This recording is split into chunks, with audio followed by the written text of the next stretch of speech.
जय माता दी। भगवती आप सभी का कल्याण करे। हम गुरु कराल रुद्र ताराकोलाचार्य जी आप सभी को पितृ साधना के लाभ और हानियां बताते हैं। पहली चीज़ तो इसके लाभ ही हैं, हानियां तो बहुत कम है इसकी, लेकिन फिर भी हम आपको इन सब से अवगत करवाते हैं। इन सब से पहले आप हमारे यूट्यूब चैनल को सब्सक्राइब कर लीजिए, बेल आइकन को प्रेस करके ऑल पर क्लिक कर दीजिए, ताकि आपको तंत्र से संबंधित, भक्ति से संबंधित जानकारियाँ सबसे पहले आप तक पहुँच सके। ये वीडियो जो है कॉमन वीडियो है, जो कि इंस्टाग्राम और यूट्यूब पेज दोनों के ऊपर जो है अवेलेबल आपको हो जाएगी। तो आज हम आपको बताते हैं कि पितृ साधना के क्या लाभ हैं और पितृ साधना से क्या क्या जो है सिद्धियां आपको प्राप्त होती हैं। देखिए, प्रथम तो पितृ ही आपके सर्वोपरि होता है ना। बोलते हैं गुरु गुरु वाक्यम सर्वमूलम, अर्थात तो गुरु के ही जो वाक्य होते हैं वही सर्वत्र होते हैं। अर्थात कई लोग जो होते हैं, हमने देखा कि विशेष गुरुओं के पास जाकर के किसी आमुक कार्य की सिद्धि के लिए, किसी आमुक वस्तु की प्राप्ति के लिए या आमुक सिद्धि को सिद्ध करने के लिए गुरुओं की शरण में जाते हैं, ताकि गुरुओं के द्वारा दिए गए गाइडेंस में वो इस सिद्धि को सिद्ध कर सके, साधना को प्राप्त कर सके, साधना के द्वारा अपने निमित्त मनोरथ पूर्ण जो कार्य हैं उनकी पूर्ति कर सकें। देखिए, सर्वप्रथम आप यह जान लीजिए कि किसी भी साधना को सिद्ध करने के लिए, किसी भी वस्तु की प्राप्ति के लिए सर्वप्रथम उस साधना का उत्कीलित होना बहुत अनिवार्य है। क्योंकि सबसे पहले आज के समय में कलयुग में प्रत्येक साधना कीलित है, प्रत्येक मंत्र कीलित है। भगवान श्री शिव शंकर जी के द्वारा, भोले बाबा के द्वारा आज के कलयुग के समय में हर मंत्र और हर शब्द जो भक्ति से जुड़ा हुआ है वो कीलित है आज के समय में। ठीक, अमोघ शिव विद्या के द्वारा भगवान शंकर जी ने उस विद्या को कीलित कर दिया था, और आज के समय में हर मंत्र साधना जो है कीलित है।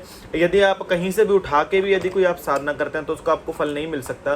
वो इसलिए नहीं मिल सकता क्योंकि वो कीलित है। पहली चीज़ तो यदि आप सिद्ध गुरुओं के द्वारा किसी विशेष साधना को करते हैं तो उस साधना का फल आपको पूर्ण मिलता है, क्योंकि गुरु वाक्य से जो शब्द निकलता है उसमें पहले मंत्रों का 5 प्रकार से आपको ध्यान करना पड़ता है। कोई भी मंत्र होता है उनका 5 प्रक्रमों से गुजर करके आप किसी मंत्र का जाप कर सकते हैं। पहला तो होता है मंत्र का पाप मोचन, अर्थात जिस मंत्र का आप जाप कर रहे हैं वो मंत्र आपके पाप कर्म को तो नहीं बढ़ा रहा है। क्योंकि यदि किसी गुरु के द्वारा या किसी व्यक्ति विशेष के द्वारा या कहीं किताब से यदि आप मंत्र पढ़ के आप जाप शुरू कर देते हैं ना, तो वो मंत्र पापित होता है। सबसे पहले तो उसको पाप मोचन करना पड़ता है। क्योंकि जो व्यक्ति मंत्र को लिख देता है, यदि आपने उस व्यक्ति से एज ए दीक्षा के माध्यम से, मंत्र दीक्षा के माध्यम से यदि उस मंत्र को ग्रहण नहीं किया है, या कहीं दीवार पे लिखा हुआ, कहीं जो है इंटरनेट पे लिखा हुआ, किसी किताब में लिखा हुआ मंत्र यदि आप उसको पढ़ना शुरू कर देते हैं तो वो पाप मोचित नहीं हुआ होता। अर्थात जिस व्यक्ति ने उस मंत्र को लिखा हुआ होता है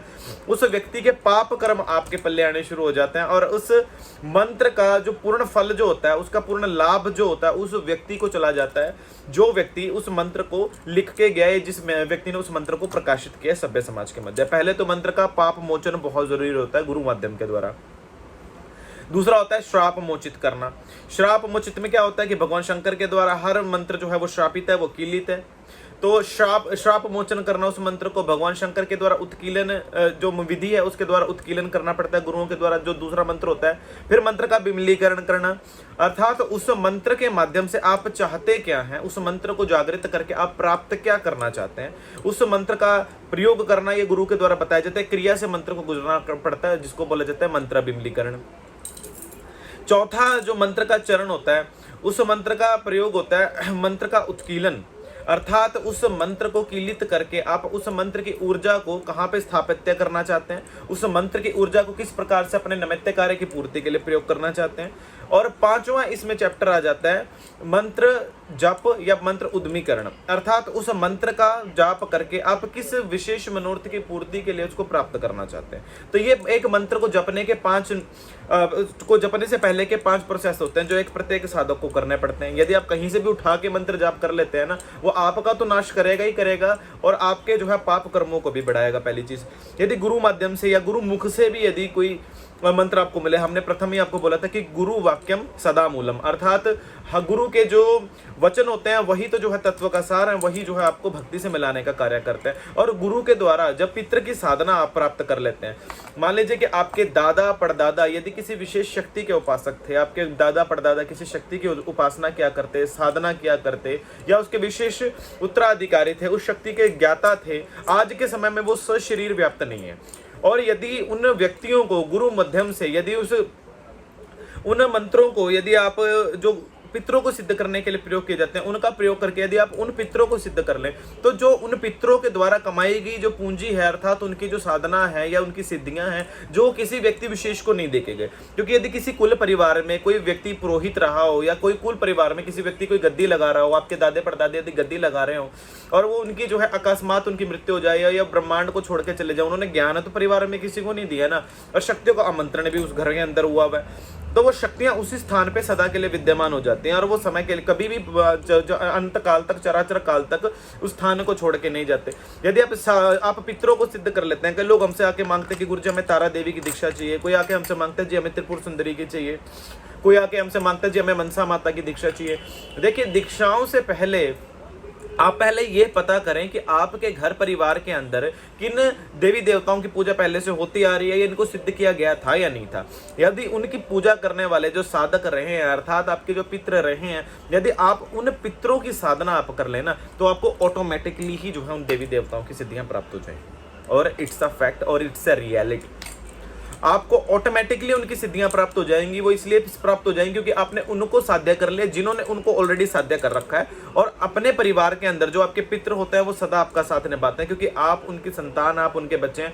यदि आप उन सिद्धियों के माध्यम से समाज के लोगों में भला करते हो तो उन पितरों का ही नाम बड़ा होता है कि इसके पोते ने या इस वंशावली के व्यक्ति ने या इसके दादा परदादा भी भक्ति क्या करते हैं, आज ये बच्चा भी भक्ति करके समाज के लोगों में भला कर रहा है, कल्याण कर रहा है। तो ये जो नियम है, ये पितृ का साधना का नियम होता है। इसका कॉन्सेप्शन ये होता है कि जो आपकी जो पुरोहित, जो आपकी राजपुश्तैनी जो आपकी प्रॉपर्टी है ना, बोलता है कि हमारे दादे परदादे हमारे नाम पे वसीयत करके गए, बोलता है हर खजाना तो कर गए, भक्ति का खजाना लूटना बहुत मुश्किल है। और ये भक्ति का खजाना इस प्रकार से प्राप्त किया जा सकता है, आपको ऑटोमेटिकली प्राप्त हो जाएगा मात्र 11 दिनों के अंदर। जी, 11 दिनों के अंदर एक दिन में 121 माला करके आप 11 दिन तक, 11वें दिन तक आप अपने पितरों की प्राप्त की गई उन सब सिद्धियों को प्राप्त कर सकते हैं जो आपके परिवार के अंदर कई वर्षों से, कई हजारों वर्षों से आपके परिवार के अंदर व्याप्त थी, और वो सिद्धियां आपको प्राप्त हो सकती हैं। यदि किसी व्यक्ति के घर में 10 महाविद्याएं पहले से ही सिद्ध कर रखे हैं ना किसी साधक ने, तो यदि व्यक्ति उस साधक को ही सिद्ध कर ले, अर्थात अपने पितरों को ही सिद्ध कर ले, तो उसको 10 महाविद्याओं को सिद्ध करने की जरूरत नहीं होती।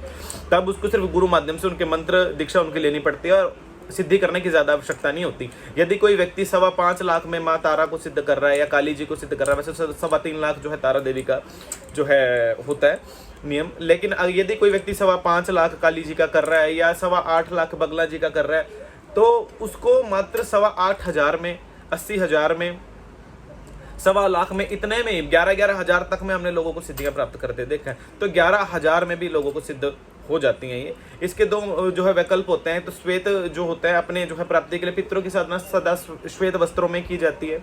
इनका जो है 2 प्रकार के इनके जो है होते हैं। यदि कोई तंत्र प्राप्ति, सिद्धि प्राप्ति के लिए करता है तो वो दक्षिण मुखी होकर कर सकता है, और जो यदि सुख प्राप्ति के लिए धन संपदा चाहता है, जिसके परिवार की कुल व्यक्ति की बेल नहीं चढ़ रही, घर में कई वर्षों से संतान उत्पन्न नहीं हो रही, या आपका बिजनेस रुका हुआ, ठप पड़ा हुआ है, घर में कोई भी आपकी खुशियों का माहौल नहीं हो रहा, घर में भूत प्रेतों की भयानक से भयानक बाधा आपको भी है, प्रत्येक व्यक्ति इस साधना को कर सकता है।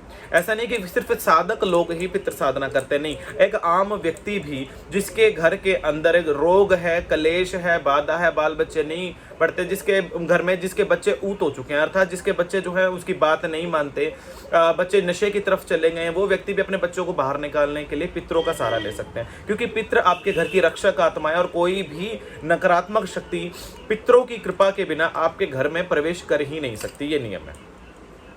जब पितृ चाहेंगे तो आपके घर में कोई भी नकारात्मक शक्ति का प्रवेश होगा, अन्यथा आपके घर में किसी भी नकारात्मक शक्ति का प्रवेश नहीं हो सकता।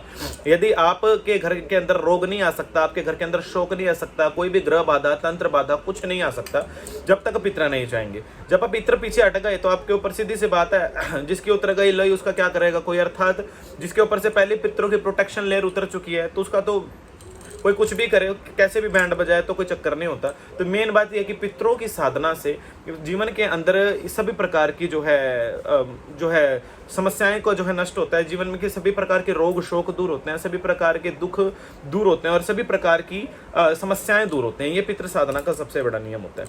और पितरों की साधना प्रत्येक व्यक्ति को जीवन में करनी ही चाहिए, एक आम व्यक्ति को भी जिसके जीवन के अंदर जो है काल सर्प दोष है। काल सर्प दोष का सबसे बड़ा कारण ही पितरों का जो है आपके आपके रुष्ट होना है। और घर के अंदर ज़्यादातर हम भी नेगेटिविटी को देखते हैं लोगों में, दरबार पे हज़ारों लोग हमारे पास आते हैं, ज़्यादातर में 80 से 90% लोगों के ऊपर तंत्र होने का कारण यही होता है कि उन लोगों के ऊपर पितरों की प्रोटेक्शन लेयर हट चुकी है। वो आज के समय में अपने पितरों की कोई पूजा नहीं करते, अपने पितरों का कोई ध्यान जप नहीं करते, तब उन लोगों के ऊपर तंत्र भी चल जाता है, उन लोगों के ऊपर जो है शत्रुओं की बाधा भी आ जाती है, उनके ऊपर ग्रह बाधा भी चढ़ जाती है। तो एक आम व्यक्ति भी पितृ की साधना को कर सकता है, मात्र तंत्र अधिकारी ही पितृ की साधना को नहीं कर सकते। एक आम व्यक्ति भी पितृ की साधना को कर सकता है। हाँ, जो तंत्र की प्राप्ति के लिए करना चाहता है उसके तो फिर वारे न्यारे हैं, उसका तो बेड़ा पार है। तो ये व्यक्ति जो है, जो व्यक्ति विशेष होते हैं, जो पितरों की साधना करना चाहते हैं, उनसे वो किसी भी प्रकार की शक्तियों की प्राप्ति कर सकते हैं। आपको बैठे बैठाए कई प्रकार की शक्तियों के आप मालिक बन सकते हैं, जो कि आपको पता भी नहीं होगा। आपके परिवार के अंदर इतना कुछ था, वो आपको बैठे बैठाए ऑटोमेटिकली मिल जाएगा, कोई इतने चक्करों में पड़ने की जरूरत नहीं है। पितरों की साधना शुरू करने से पूर्व जो है पितरों का जो है भोग प्रसाद देना और इनका पिंड दान देना बहुत जरूरी है। पिंड अर्थात शरीर की, आप अपने पितरों को एक शरीर देते हो कि यहाँ वहाँ वो प्रेत योनि में ना भटके। और आपका जो है पितृ साधना शुरू करवाने से पूर्व हम लोगों को आपका नाम, पता, स्थान, गोत्र, माता पिता का नाम, जहाँ आप रहते हैं वहाँ का परमानेंट एड्रेस, आप लोगों का फोटोग्राफ और आपके द्वारा किया जाने वाला पिंड दान जो है उसकी सामग्री का जो खर्चा है वो 5100 रुपये प्रत्येक व्यक्ति से साधना का लिया जा रहा है। राइट, वो इसलिए क्योंकि इसमें आपके पितरों का भोग भी जा रहा है, ठीक, आपके पितरों का पिंड दान भी किया जा रहा है, आपके पितरों की प्रतिस्थापना के लिए आवाहन मंत्रण भी किया जा रहा है। तो वो जो व्यक्ति इस पितृ साधना को करना चाहते हैं वो मात्र 5100 रुपये जैसी न्यून छोटी सी राशि में अपनी पितृ साधना को शुरू कर सकते हैं और जीवन में काम, धर्म, अर्थ, मोक्ष सब चीज़ें प्राप्त कर सकते हैं। बस मेहनत ये है कि देखिए, मेहनत आपकी है, साधना करवाना हमारा कार्य है। बस मेन बात ये है कि आपका 121 माला बहुत अनिवार्य प्रतिनित्य का, मात्र 11 दिन की साधना है, कोई अधिक साधना भी नहीं है। मात्र जीवन के 11 दिन आप मेहनत कर लो तो आपको आने वाले संपूर्ण जीवन तक जो है, आने वाले अगले जीवन तक आपको जो है इसका लाभ प्राप्त होने वाला है। और 121 माला एक दिन का कोई ज़्यादा भी नहीं है, 4 घंटे से 5 घंटे सिर्फ आपका साधना में जा रहा है। मध्य रात्रि से आप जो है साधना शुरू कर सकते हैं। आप उत्तरामुखी से जो है आप जो है अपने परिवार की सुख समृद्धि के लिए और दक्षिण मुखी से आप तंत्र की प्राप्ति के लिए कर सकते हैं। तो दोनों प्रकार से तो साधना आपको काम, अर्थ, मोक्ष देती है।